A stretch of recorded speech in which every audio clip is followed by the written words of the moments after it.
আজকের সংক্ষিপ্ত খুতবাতে আমি আপনাদের সাথে খুবই গুরুত্বপূর্ণ আর বারংবার আলোচিত একটি বিষয় নিয়ে কথা বলতে চাই। বিষয়টি আল্লাহর কিতাব আর নবী সাল্লাল্লাহু আলাইহি সাল্লামের সুন্নাতেও বারবার আলোচিত হয়েছে। সেই বিষয়টি হলো অনুশোচনা, ক্ষমা প্রার্থনা করা, আল্লাহর কাছে ফিরে যাওয়া। আরবি শব্দটি হলো তাওবা। কোরআনে বহু বহু স্থানে এর উল্লেখ আছে, কিন্তু আমি মূলত একটি স্বীকারোক্তি দিয়ে শুরু করতে চাই। সেটি হলো পৃথিবীর কোনো মানুষই কিন্তু তাওবার ঊর্ধ্বে নয়। আমাদের কেউই নয়, আমাদের কেউই এমন অবস্থানে নেই যে আমাদের আল্লাহর কাছে ক্ষমা চাইবার বা তার কাছে আমাদের কমতির জন্য ফিরে যাবার প্রয়োজন নেই।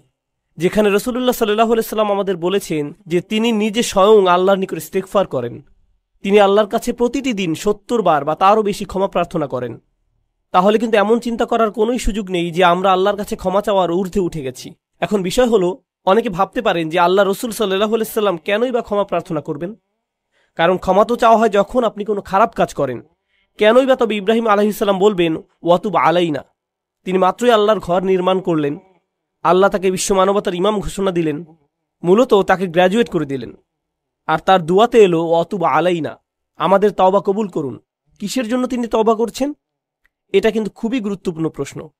এটা আসলে স্বীকারোক্তি বড় বড় নবীদের আলাইহিমুসসালাতু ওয়াসসালাম, আমাদের নবী সাল্লাল্লাহু আলাইহি সাল্লাম সহ, যে আমাদের অনেক ভুল ত্রুটি আছে যেগুলো সম্পর্কে আমরা জানি যে কেবল ভুল করেছি, আর অনেক ভুলও আছে যেগুলো সম্পর্কে আমাদের কোনো জ্ঞানই নেই।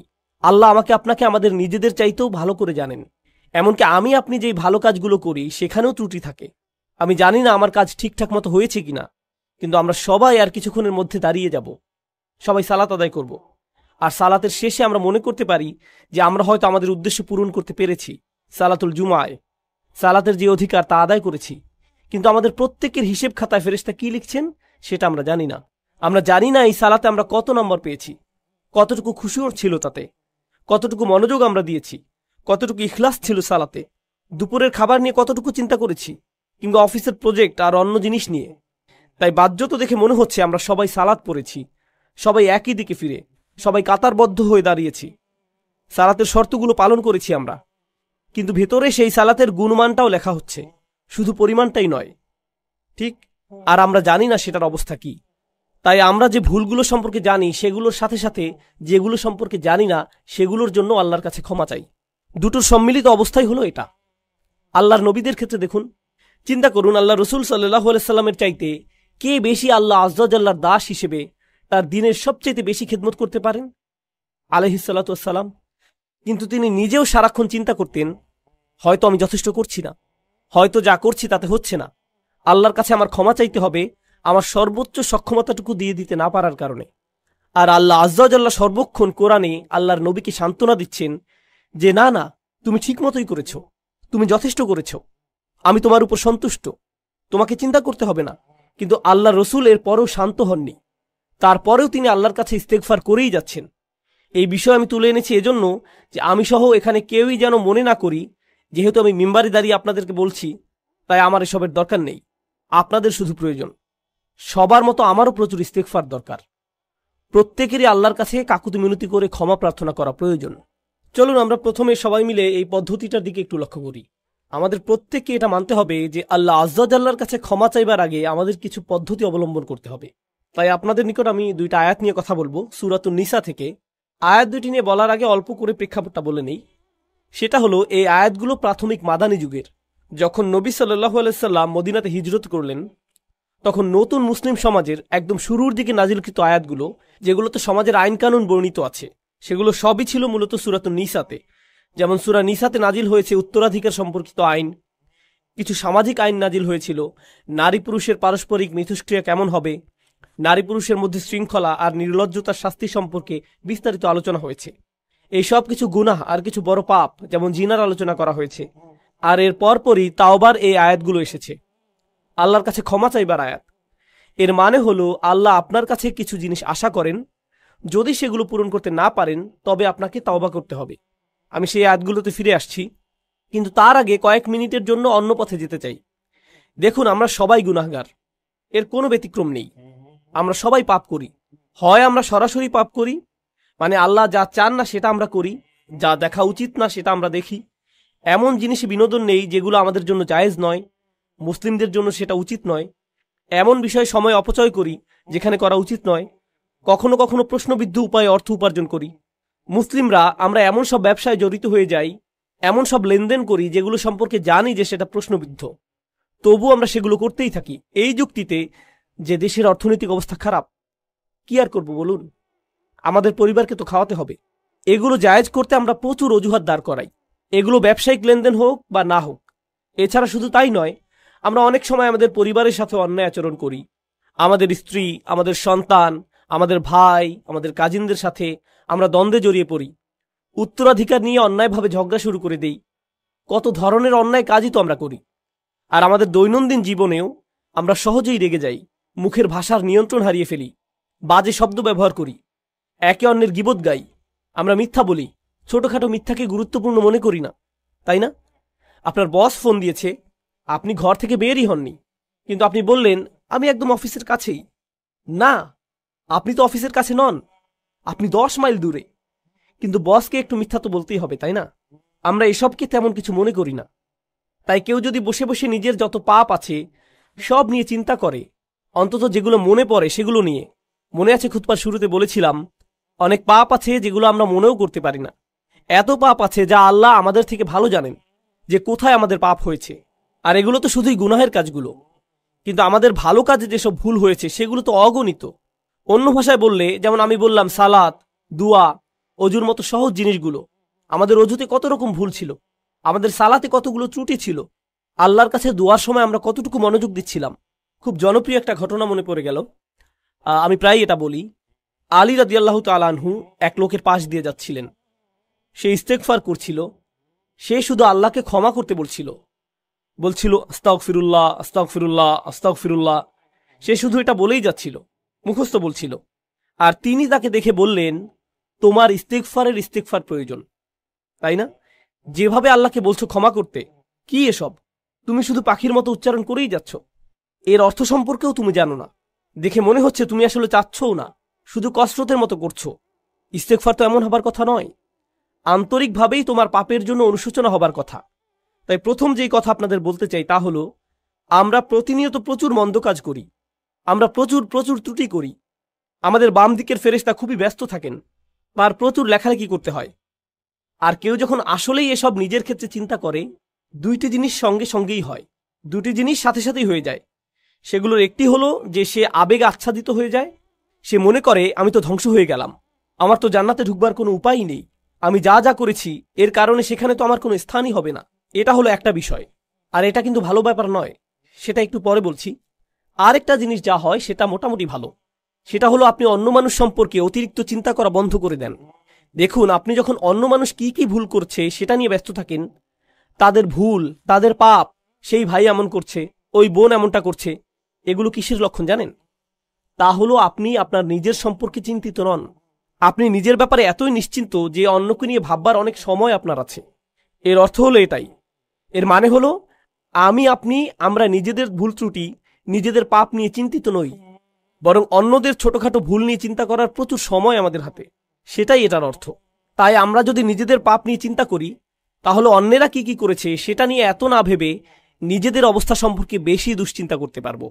এখন আপনি যদি সত্যি সত্যি নিজের অবস্থানে চিন্তাবোধ করেন আর ভয়ে আচ্ছন্ন হয়ে পড়েন যে আমার কোনো আশাই নেই, আমার জন্য কোনো ক্ষমাই নেই, তাহলে এই সময় আমাদের আল্লাহ আজ্জা জাল্লার হৃদায়তের প্রয়োজন।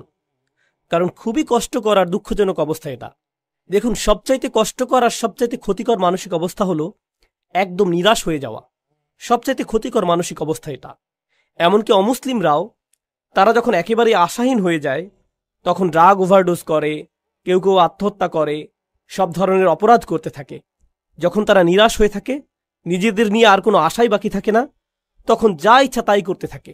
যখন কেউ নিজের আত্মার একেবারে নিম্নতর অবস্থায় চলে যায়, তখন সেই মানুষের মনে আর কোনো প্রকার আশারই অস্তিত্ব থাকে না।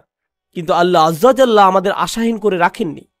আল্লাহ রসুল সাল্লাল্লাহু আলাইহি সাল্লাম আমাদের অনেক আগেই বলে গিয়েছেন, কুল্লু বানি আদম খাত্তাউন, প্রত্যেক আদম সন্তান ভুল করে।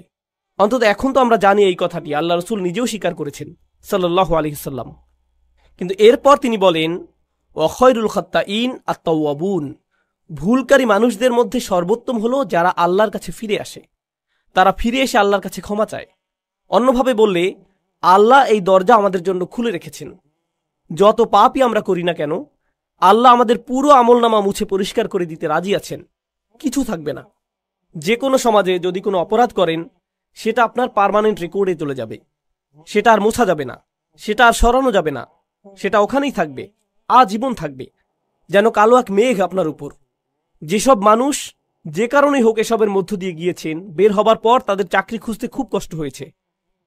কেউ তাদের ব্যাকগ্রাউন্ড চেক করলে আর চাকরি দেয় না, কারণ তাদের রেকর্ডে কিছু একটা আছে। আল্লাহ আজ্জা জাল্লাহ আপনার আমলনামা একেবারেই মুছে দেবেন, যদি আপনি আমি আন্তরিকভাবেই আল্লাহর দিকে ফিরে যেতে প্রস্তুত থাকি।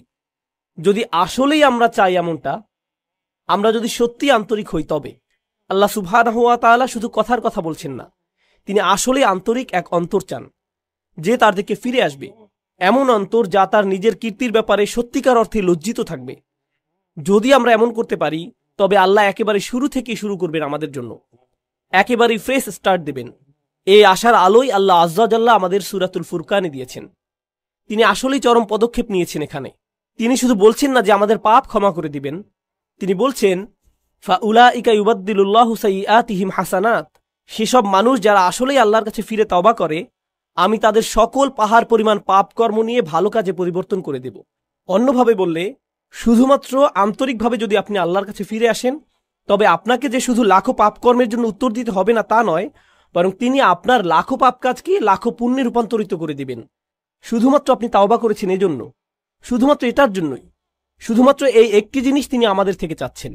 আল্লাহ আজ্জা জাল্লাহ আমাদের জীবন আর কতই বা সহজ করবেন। দেখুন, যেসব মানুষ সারাক্ষণ গুনাহ করতেই থাকে, শয়তান তাদের কাছে এসে বলে, তুমি তো এমনিতেও জাহান্নামে যাবে, তার চেয়ে বরং আনন্দ করেই নাও। শয়তান আসলেই এমন বলে, আর তারাও এভাবেই চলতে থাকে। আরে ধুর, আমি আর কি বা করব, তুমি জানো না ভাই, আমি একেবারেই ব্যর্থ, আশাহীন, তার চেয়ে বরং পুরোটা এনজয় করে নিই। শয়তানের প্রত্যেকটি ওয়াসওয়াসা শুনি, ফাটাফাটি করেই যাই দুনিয়া থেকে, জীবন তো একটাই, এরপর মরে যাব, এটাই হলো তাদের চিন্তা। এমন মানসিকতার জন্য আপনাকে অভিনন্দন। আল্লাহ আজ্জা জাল্লাহ আমাদেরকে কি বলছেন? إلا من رحم ربك ولذلك خلقه ما يفعل الله بعذابكم। আল্লাহ বলছেন, তোমাদেরকে শাস্তি দিয়ে আল্লাহ কি পাবেন? মনে করো আল্লাহ চান তোমাদেরকে শাস্তি দিতে? আল্লাহ আমাদের কোরআনে এই প্রশ্ন করছেন যে আমাদেরকে শাস্তি দিয়ে তার কি লাভ হবে? এই জন্য তো তিনি তোমাদের বানাননি, এই জন্য তো তিনি তোমাদের সৃষ্টি করেননি। আরেক স্থানে আল্লাহ বলছেন, শুধুমাত্র তাদের ক্ষমা করে দেবার জন্যই তিনি তাদের সৃষ্টি করেছেন। অর্থাৎ তাদের তিনি সৃষ্টি করেছেন তাদের প্রতি করুণা করার জন্যই।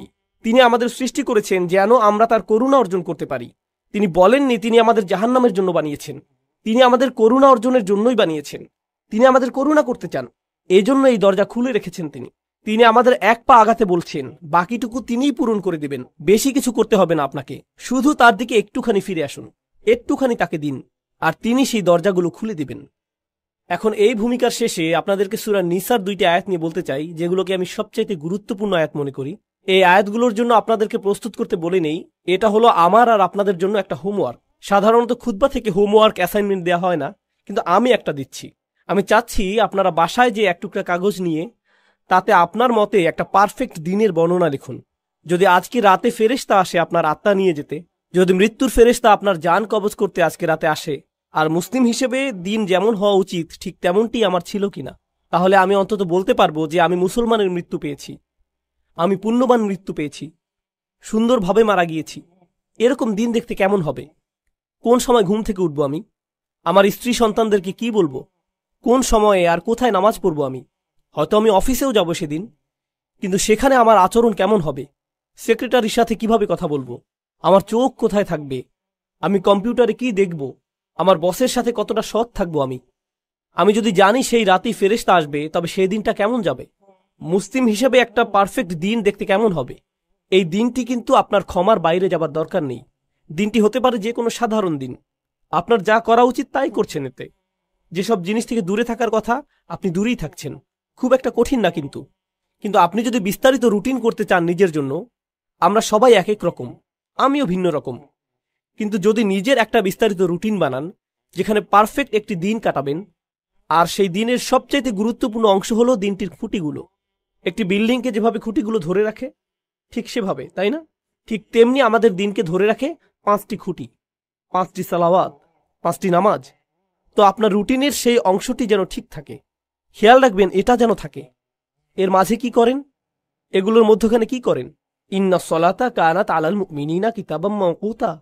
যেটা অর্জন করা সম্ভব সেটার প্রতি আমার আপনার কাজ করা উচিত। এটা আমি আপনি কিন্তু অর্জন করতে পারি। আমার দৈনন্দিন চিত্র এমনই হওয়া উচিত। কিন্তু কেন এমন হয় না দিনগুলো? কেন দেরিতে ঘুম থেকে উঠি আমি?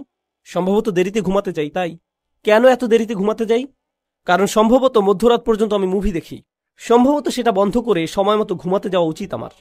কেন দোয়া করার সময় আমার কখনো কান্না আসে না? সম্ভবত আমি অনেক দিন যাবৎ আল্লাহর ঘরে যাইনি, তার কাছে যাইনি। শুধুমাত্র সেখানে যাই জুমার সময়, তাও আবার যখন তা একেবারে শেষের দিকে, যেন আবার নিজের জীবনে ছুটে যেতে পারি। কেন প্রত্যেকবার সালাতে যখন সিজদায় যাই উঠে দাঁড়ানোর জন্য ছটফট করি? যেমন সুবহান রব্বিল আযীম, সুবহান রব্বিল আলা, যেন এমনটা এতই তাড়াতাড়ি বলি আমি, কারণ আমার সেখানে বেশিক্ষণ থাকতে ইচ্ছে হয় না। আমার তো অনেক কাজ আছে, আমার জরুরি কাজ শেষ করতে হবে, তাই না? আল্লাহর সামনে নিজের মাথা নিচু করার চাইতে জরুরি আর কি হতে পারে? আমি বুঝি না আমরা কিভাবে নিজেদের বুঝ দিতে পারি এটা নিয়ে। সেই একটি জিনিস যা আল্লাহ তাকে করতে বলেছিলেন, সেই একটি জিনিস যা সে করতে অস্বীকার করেছিল, এই একটি জিনিস আমাদের তিনি প্রতিদিন করতে বলেছেন। আর আমরা যদি করিও সেটা যেন কৌতুক, কোন রকম করে দৌড়। এটা তো কিছুই না। কি এটা? সিজদা। এজন্যই আপনার উচিত দিনের রুটিন বানানো। এখন আয়াতটি শুনুন, ইন্নামাত তাওবাতু আলাল্লাহ। তাওবা শুধুমাত্র আল্লাহর জিম্মাদারিতে। আল্লাহ যে শব্দটি বলেছেন ইন্নামা কালিমাতাল হাসাল বিহাদিহিল আয়াহ, এই শব্দের মানে কি? এর মানে হলো আল্লাহ যা বলবেন এখন তা হলো একটি বিশেষ চুক্তি, শুধুমাত্র নির্দিষ্ট কিছু ব্যক্তির উপর কার্যকর করা হবে, সবার জন্য এটা না। এটা শুধুই তাদের জন্য যাদের বর্ণনা এখন দেয়া হবে। তিনি বলছেন আল্লাহ, কিছুই আল্লাহর উপর বাধ্যতামূলক নয়। আল্লাহ কিছুই করতে বাধ্য নন, শুধুমাত্র যা নিজের উপর বাধ্যতামূলক করেন সেগুলো ছাড়া। তিনি বলছেন আল্লাহ, আল্লাহর উপর এটা বাধ্যতামূলক যে তিনি নির্দিষ্ট ব্যক্তিদের তাওবা কবুল করবেন। আল্লাহ কিছু মানুষের তাওবা কবুল করাকে নিজের উপর আবশ্যক করে নিয়েছেন। কারা এই লোক? লিল্লাযীনা ইয়ামালুনা সুআ বিজাহালাতিন, সেই লোক যারা পাপ করে। এখানে আমি সাধারণ অনুবাদ করে দিচ্ছি, যারা পাপ করে। আল্লাহ মাত্রই বললেন তিনি নিজের জন্য যারা পাপ করে তাদের ক্ষমা করা বাধ্যতামূলক করে নিয়েছেন। তিনি কিন্তু আরও বলেছেন, চলুন দেখি এই লোকগুলো কারা। আর সেটার আগে ইয়ামালুন শব্দের প্রতি একটু মনোযোগ আকর্ষণ করছি। ইয়াফআলুন শব্দের তুলনায় আরবি ভাষায় কিছু করা বোঝাতে দুইটি শব্দ আছে, ইয়াসনাউনও আছে। এগুলো সবই কিছু করা বোঝাতে ব্যবহৃত হয়। ইয়ামালুন মানে হলো আপনার উদ্দেশ্য ছিল, এমন না যে আপনার ভুল হয়েছে, বরং আপনি করেছেন, আপনি জানতেন কি করছেন, আপনি ভুল করেছেন। এটা এমন না যে আপনি কিছু একটা বলে ফেললেন কিন্তু বলার সময় খেয়াল ছিল না যে ভুল করছেন, সেটা উদ্দেশ্যহীনভাবে। আমি উদ্দেশ্যের কথা বলছি, এটা কোনো ভুল নয়। তওবার প্রথম ধাপ হচ্ছে আমাকে আপনাকে অন্তত স্বীকার করে নিতে হবে যে পাপ করেছি। অজুহাতের পেছনে লুকানো বন্ধ করতে হবে। আল মাআযিরু মাকাযির, অজুহাত হলো মিথ্যে কথা। অজুহাত মানে এটাই, আপনি যদি অন্তত নিজের সাথে সৎ থেকে বলতে না পারেন যে হ্যাঁ আমি ভুল করেছি, আমি পাপ করেছি, কোনো অজুহাত নেই। যেমন আমি আর অজুহাত দিতে পারবো না, আমি আমার অজুহাতের পেছনে লুকাবো না, তাই না? প্রত্যেকবার কোনো ভুল হয়ে গেলে শয়তান এসে বলে না না এটা তোমার দোষ না, সমাজের দোষ। তুমি অনেক চাপের মাঝে ছিলে, তুমি অনেক চাপের মধ্যে ছিলে, তুমি তখন খুবই রেগেছিলে, তোমার বন্ধুর দোষ ওটা, অমুকের দোষ সেটা, তারা তোমাকে বাধ্য করেছে, সে তোমাকে বাধ্য করেছে, এজন্যই এমনটা হয়েছে, খুবই গরম ছিল সেদিন, খুবই ঠান্ডা ছিল সেই দিন। সুবহানাল্লাহ, কত অজুহাত চলে আসবে আপনার ভেতর। আর যেটা করবেন না তা হলো নিজের ভুল স্বীকার করা। আল্লাহর কাছে ফিরে আসার প্রথম ধাপই হলো আমাকে আপনাকে আমাদেরকে স্বীকার করতে হবে যে আমরা পাপ করেছি। এটা অপমানজনক। মানুষ অজুহাত কেন দেয় জানেন?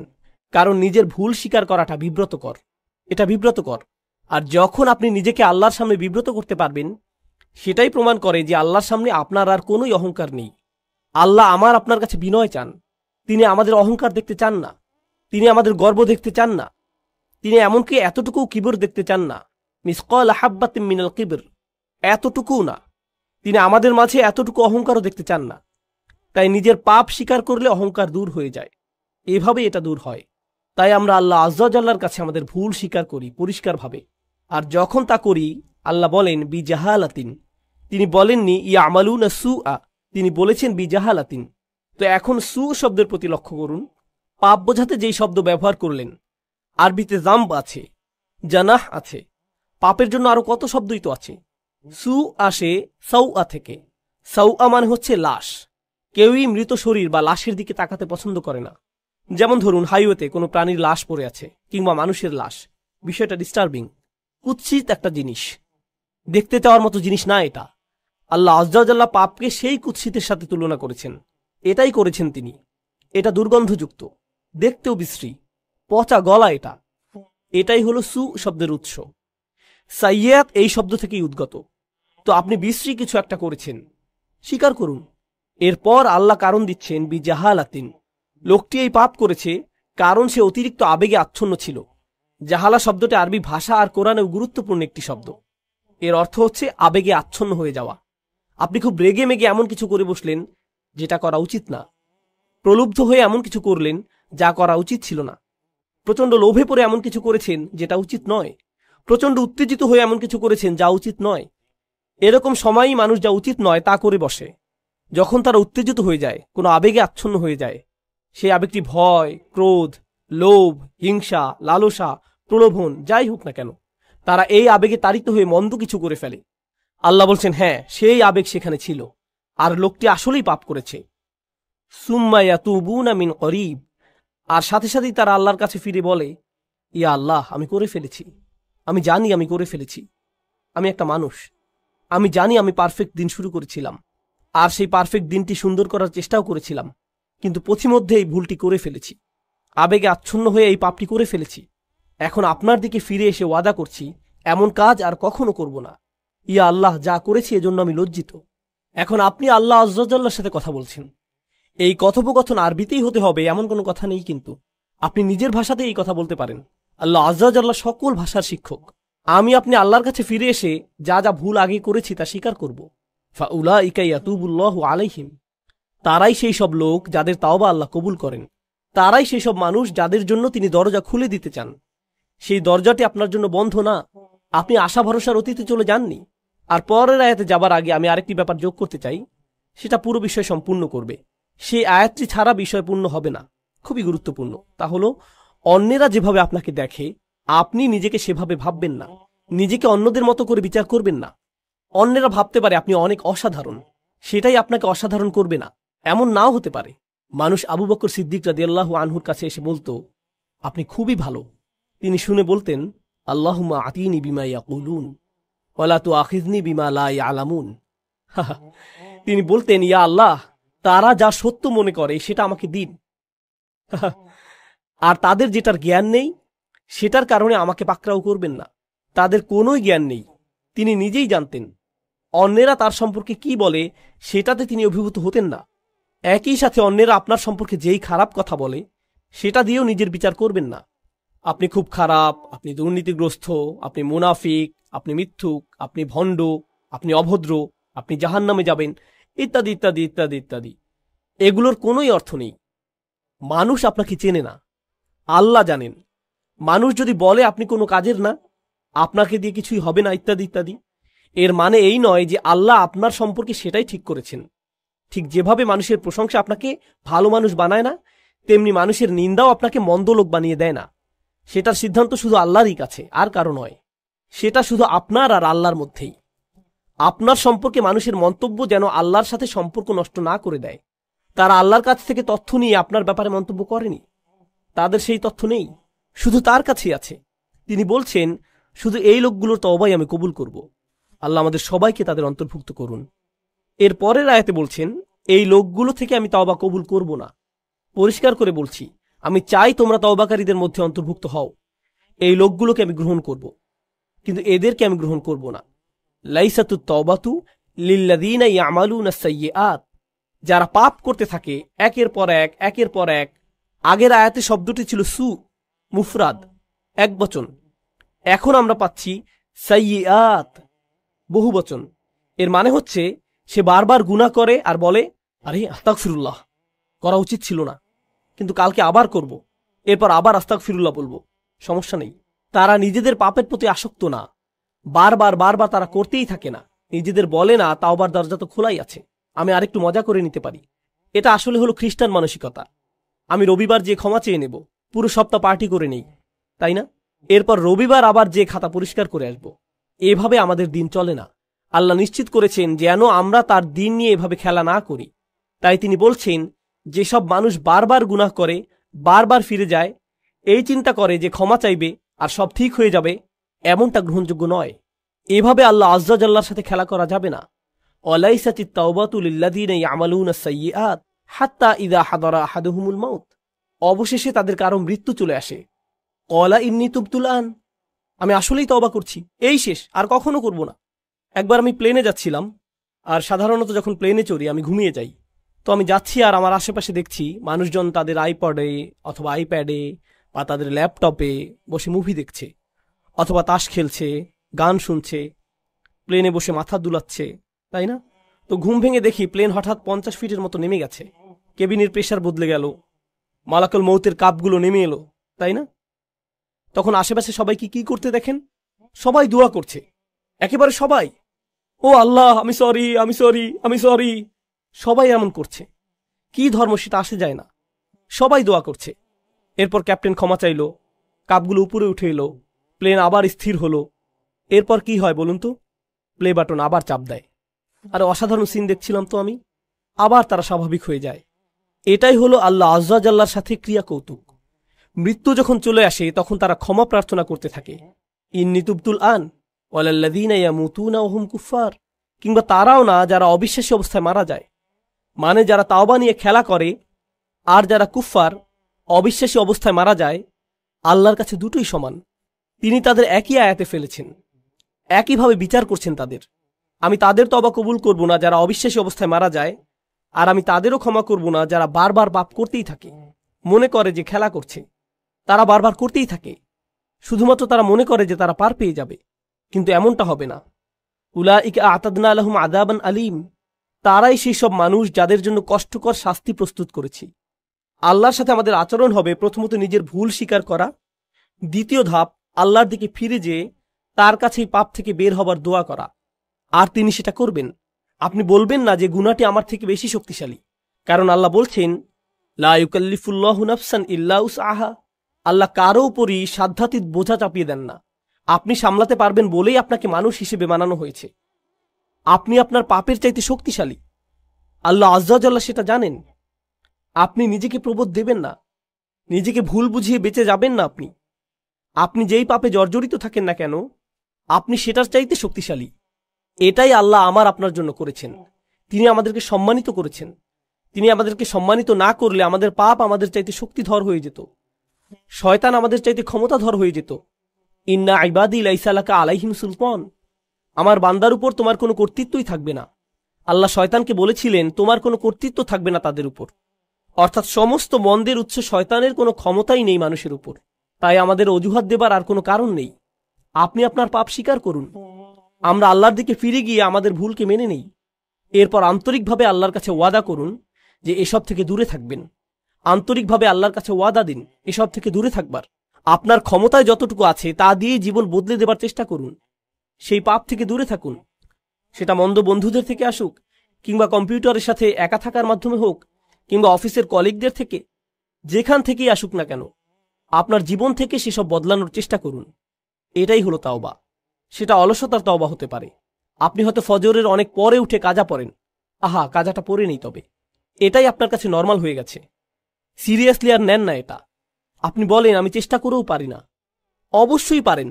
রাতে মুভি দেখা বন্ধ করে আল্লাহর সামনে দাঁড়ান, অজুহাত দেওয়া বন্ধ করুন, নিজেকে প্রবোধ দেওয়া বন্ধ করুন। আল্লাহ আজ্জা জাল্লা এই জাতিকে তখনই উপরে তুলবেন যখন এই জাতি তওবার জাতি হবে, যখন আমরা আমাদের তওবা দ্বারা পরিশুদ্ধ হব। আল্লাহ আজ্জা জাল্লা আমাদের সবাইকে তার ক্ষমা চাইবার ক্ষেত্রে আন্তরিকতা দান করুন। আল্লাহ আজ্জা জাল্লা আমাদের তাওবা গ্রহণ করুন, দিনে দিনে আরো ভালো মুসলিমে পরিণত করুন। আল্লাহ আজ্জা জাল্লা যেন আমাদের শক্তিশালী সুন্দর মুসলিম পরিবার গড়ে তোলার সামর্থ্য দেন, যারা এই দ্বীনের সৌন্দর্য বিশ্বের সামনে তুলে ধরতে পারবে। বারাকাল্লাহু লি ওয়া লাকুম ফিল কুরআনিল হাকিম ওয়া নাফা'নি ওয়া ইয়্যাকুম বিল আয়াতি ওয়া যিকরিল হাকিম।